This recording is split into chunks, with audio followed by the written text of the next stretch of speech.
Hello નમસ્કાર વિદ્યાર્થી મિત્રો. તો વિદ્યાર્થી મિત્રો, આપણે ધોરણ 8 ની અંદર દ્વિતીય સત્ર એટલે કે સેમેસ્ટર 2 ની અંદર નવા પાઠ્યપુસ્તકના અનુસાર આપણે સ્વાધ્યાયનું સોલ્યુશન કરી રહ્યા છીએ વિદ્યાર્થી મિત્રો. તો આ વિદ્યાર્થી મિત્રો આપણે પ્રકરણ 8, 9 અને 10 નું સોલ્યુશન કરી. હવે વિદ્યાર્થી મિત્રો આપણે પ્રકરણ 11 વિદ્યુત પ્રવાહની રાસાયણિક અસરો એનું આપણે સોલ્યુશન કરવાના છે. તો વિદ્યાર્થી મિત્રો ચાલો આપણે સોલ્યુશનની ચર્ચા કરીએ. તો સૌથી પહેલા આપણી પાસે છે પ્રશ્નો નંબર આપણી પાસે 1 છે. શું કીધું છે? પ્રશ્ન 1, ખાલી જગ્યા પૂરો. તો ખાલી જગ્યા પૂરોની અંદર કીધું છે વિદ્યુત પ્રવાહનું વહન કરતા મોટાભાગના પ્રવાહીઓ ખાલી જગ્યા અને ખાલી જગ્યા દ્રાવણો હોય છે. તો વિદ્યાર્થી મિત્રો એનો જવાબ છે, સૌથી પહેલા આપણી પાસે જવાબ છે તો પહેલો જ છે એસિડ, બીજું છે બેઝ અને ત્રીજું છે ક્ષાર.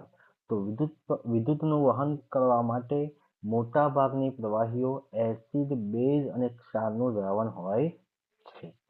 બીજા નંબરનો પ્રશ્ન છે, કોઈ દ્રાવણમાંથી વિદ્યુત પ્રવાહ પસાર થવાને કારણે ખાલી જગ્યા અસર ઉત્પન્ન થાય છે. તો જવાબ છે વિદ્યાર્થી મિત્રો રાસાયણિક અસર ઉત્પન્ન થાય છે. કોઈ દ્રાવણમાંથી વિદ્યુત પ્રવાહ જો પસાર કરીએ તો એની અંદરથી વિદ્યાર્થી મિત્રો આપણને રાસાયણિક અસર ઉત્પન્ન થાય છે. ત્રીજા નંબરનો પ્રશ્ન છે, જો કોપર સલ્ફેટના દ્રાવણમાંથી વિદ્યુત પ્રવાહ પસાર કરવામાં આવે તો કોપર એ બેટરીના ખાલી જગ્યા છેડા સાથે જોડેલી પ્લેટ પર જમા થાય છે. તો કઈ પ્લેટ પર જમા થાય છે વિદ્યાર્થી મિત્રો?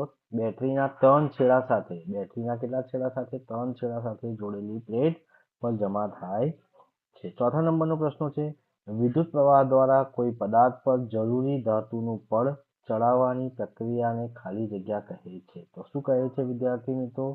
તો ઇલેક્ટ્રોપ્લેટિંગ પ્રક્રિયા કહે છે.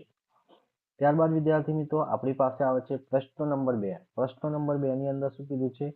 જ્યારે કોઈ ટેસ્ટરના મુક્ત છેડાઓને કોઈ દ્રાવણમાં ડુબાડવામાં આવે છે ત્યારે ચુંબકીય સોય કોના વર્તન દર્શાવે છે? શું તમે તેનું કારણ સમજાવી શકો છો? તો જવાબ છે વિદ્યાર્થી મિત્રો હા, ચુંબકીય સોય કોના વર્તન દર્શાવે છે? કારણ આપણે આપીએ તો કારણ કે આપેલા દ્રાવણ એ વિદ્યુતનું વહન કરે છે. વિદ્યુત દ્રાવણમાં વિદ્યુત પ્રવાહ પસાર થવાથી ટેસ્ટરનો પરિપથ પૂર્ણ થાય છે. એટલે કે જે વિદ્યુત પ્રવાહની જે રચના છે, પરિપથ જે છે એ શું થાય છે? પૂર્ણ થાય છે. પરિપથ પૂર્ણ થવાને કારણે વિદ્યુત પ્રવાહ ટેસ્ટરમાંથી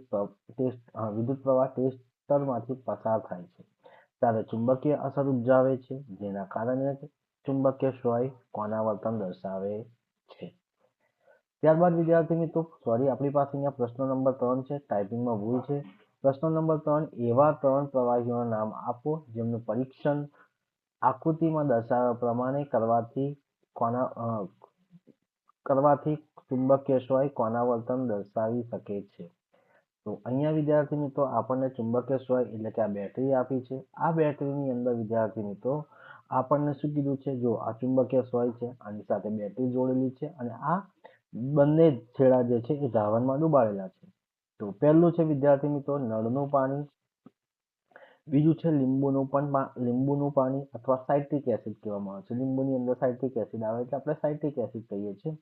ત્રીજું છે વિનેગર એટલે કે એસિટિક એસિડ. વિનેગરની અંદર એસિટિક એસિડ આવે છે એટલા માટે આપણે વિદ્યાર્થી મિત્રો બતાવ્યા છે આગળ.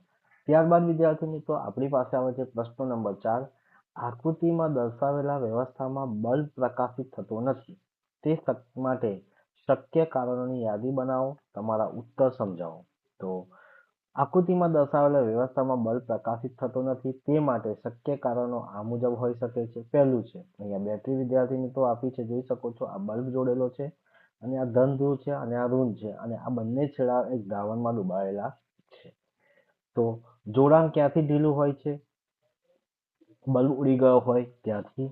ત્યારબાદ દ્રાવણનો વિદ્યુતનો અવાહક હોય અથવા સેલ ઉડી ગયો હોય તો આપણને જોવા મળે છે. ત્યારબાદ વિદ્યાર્થી મિત્રો પ્રશ્ન નંબર 5, બે પ્રવાહીઓ A અને B ના વિદ્યુતના વહનના તપાસ કરવા માટે એક ટેસ્ટરનો ઉપયોગ કરવામાં આવ્યો. એવું જોવા મળ્યું કે ટેસ્ટરનો બલ્બ પ્રવાહી A માટે તેજસ્વી રીતે પ્રકાશિત થાય છે, જ્યારે પ્રવાહી B માટે અહીંયા આગળ 8 ની જગ્યાએ વિદ્યાર્થી મિત્રો આપણને શું લખવાનું છે? B માટે ઘણો ઝાંખો પ્રકાશિત થાય છે. તારણ કાઢી શકો. તો જવાબ છે વિદ્યાર્થી મિત્રો ઓપ્શન એ છે પ્રવાહી એ એ પ્રવાહી બી કરતા વધારે સારું છે. ઓપ્શન બી છે પ્રવાહી બી એ પ્રવાહી એ કરતા વધારે સારું છે. ઓપ્શન સી બંને પ્રવાહીઓ સમાન છે. ઓપ્શન ડી પ્રવાહીઓના વાહકતાના ગુણધર્મોની સરખામણી આ રીતે કરી શકાય નહીં. તો વિદ્યાર્થી મિત્રો આપણી પાસે કુલ 4 ઓપ્શન આપ્યા છે. Option a, option b, option c, option d. આ 4 ઓપ્શનમાંથી આપણે વિદ્યાર્થી મિત્રો કોઈ પણ એક ઓપ્શન પસંદ કરવાનો છે. તો સાચો ઓપ્શન છે વિદ્યાર્થી મિત્રો ઓપ્શન એ, જે પ્રવાહી એ પ્રવાહી બી કરતા વધુ સારું વાહક છે. છઠ્ઠા નંબરનો પ્રશ્ન છે શું શુદ્ધ પાણી વિદ્યુતનું વહન કરે છે? જો નહીં તો તેના વાહક બનાવવા માટે આપણે શું કરીએ છીએ? તો જવાબ છે વિદ્યાર્થી મિત્રો ના, શુદ્ધ પાણી નિસ્યંદિત પાણી વિદ્યુતનું વહન કરતું નથી. તેને વાહક બનાવવા માટે મીઠું એટલે કે ક્ષાર, એસિડ, આલ્કલી એટલે બેઝ ઉમેરી શકાય છે. તો આ 3 પ્રકારના હોવા છે. ત્યારબાદ વિદ્યાર્થી મિત્રો પ્રશ્ન નંબર 7ની આપણે જો ચર્ચા કરીએ તો પ્રશ્ન નંબર 7ની અંદર શું કીધું છે? આગ લાગી હોય ત્યારે ફાયરમેન પાણીની નળીઓનો ઉપયોગ કરતા પહેલા તે વિસ્તારના મુખ્ય વિદ્યુત પુરવઠો બંધ કરી દે છે. તેઓ આવું કેમ કરે છે સમજાવો છો.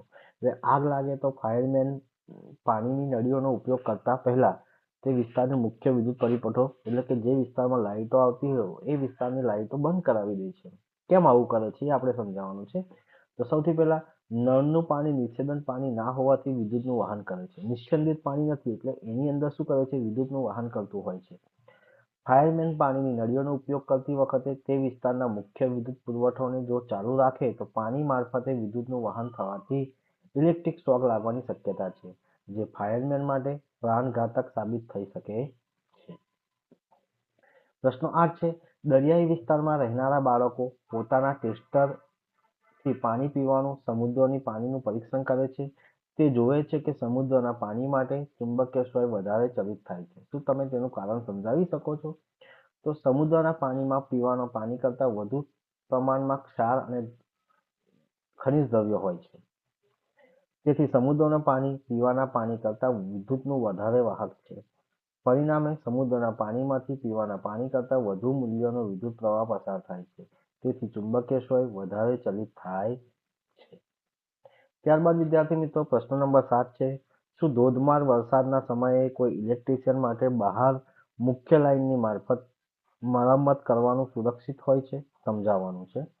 તો ના, વરસાદનું પાણી એ નિસ્યંદિત પાણી છે, પણ જ્યારે તે વાતાવરણમાંથી પસાર થઈને જમીન પર પૃથ્વી પર આવે છે ત્યારે તેમાં ઘણા ક્ષારો, ધૂળના રજકણો અને પ્રદૂષકો ભળે છે.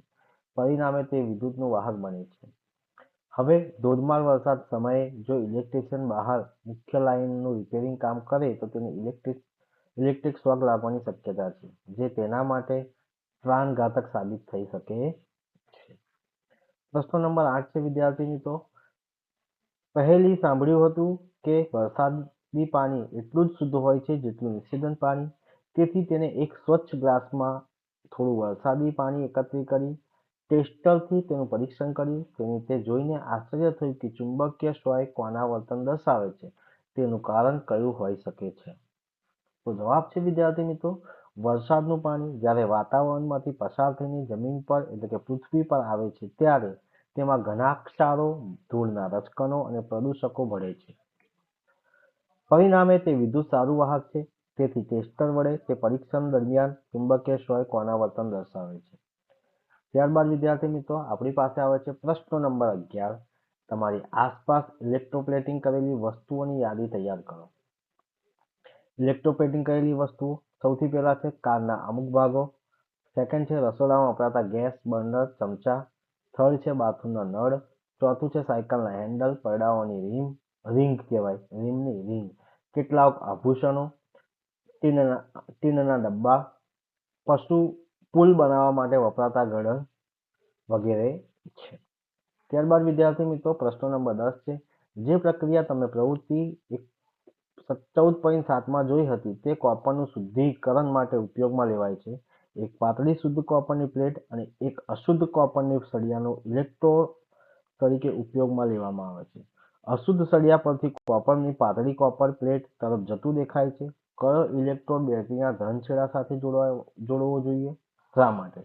તો જવાબ છે વિદ્યાર્થી મિત્રો, અશુદ્ધ કોપરનો સળિયો બેટરીના ધન ધ્રુવ છેડા સાથે જોડવો જોઈએ અને પાતળી શુદ્ધ કોપરની પ્લેટ બેટરીના ધન ધ્રુવ સાથે જોડવો જોઈએ, એટલે કે ઋણ ધ્રુવ સાથે જોડવો જોઈએ. સોરી, અહીંયા ટાઈપિંગમાં ભૂલ છે. તો અહીંયા તમારે વિદ્યાર્થી મિત્રો શું લખવાનું છે? ઋણ ધ્રુવ સાથે જોડવો જોઈએ. આ રીતે જોડાણ કરવાથી જ્યારે કોપર સલ્ફેટમાંથી વિદ્યુત પ્રવાહ પસાર થાય છે ત્યારે તેનું વિઘટન થવાનું કોપર ધન આયનો અને સલ્ફેટના ઋણ આયનો બને છે. સાથે સાથે અશુદ્ધ કોપરના સળિયા પરથી સમાન માત્રામાં કોપર દ્રાવણમાં ભળે છે. ત્યારબાદ આમ કોપર સલ્ફેટના દ્રાવણમાંથી જેટલા માત્રામાં કોપર પાતળી શુદ્ધ પ્લેટ પર જમા થાય છે તેટલી જ માત્રામાં કોપર અશુદ્ધિ સળિયા પરથી દ્રાવણમાં આવે છે. આનો અર્થ એ થયો કે કોપર એક અશુદ્ધ ઇલેક્ટ્રોડ પરથી બીજા શુદ્ધ ઇલેક્ટ્રોડ પર સ્થાનાંતરિત થાય છે અને કોપર સલ્ફેટના દ્રાવણના સાંદ્રતા જળવાઈ રહે છે. આ રીતે અશુદ્ધિ સળિયાઓનું શુદ્ધિકરણ થાય છે. બેટરીના ધન છેડો ધ્રુવ સાથે જોડેલો ઇલેક્ટ્રોડને એનોડ કહેવામાં આવે છે, જ્યારે બેટરીના કણ ઋણ છેડા ધ્રુવ સાથે જોડેલો હોય ત્યારે ઇલેક્ટ્રોડને કેથોડ કહેવામાં આવે છે. તો આ હતું વિદ્યાર્થી મિત્રો ધોરણ 8 વિષય છે વિજ્ઞાન પ્રકરણ 11, જે દ્વિતીય સત્ર એટલે કે સેમેસ્ટર 2 આધારિત આપણે સ્વાધ્યાયનું સોલ્યુશનની ચર્ચા કરી. તો વિદ્યાર્થી મિત્રો આવી જ રીતે આપણે ધોરણ 8ની અંદર દરેક વિષયના સ્વાધ્યાયનું સોલ્યુશનની ચર્ચા કરીશું. તો વિદ્યાર્થી મિત્રો આ વિડીયો તમને ગમ્યો હોય તો લાઈક કરજો, શેર કરજો, કમેન્ટ કરજો અને જો ચેનલને સબસ્ક્રાઇબ ના કરી હોય તો સબસ્ક્રાઇબ કરવાનું પણ ભૂલતા નહીં. જય હિન્દ, જય ભારત.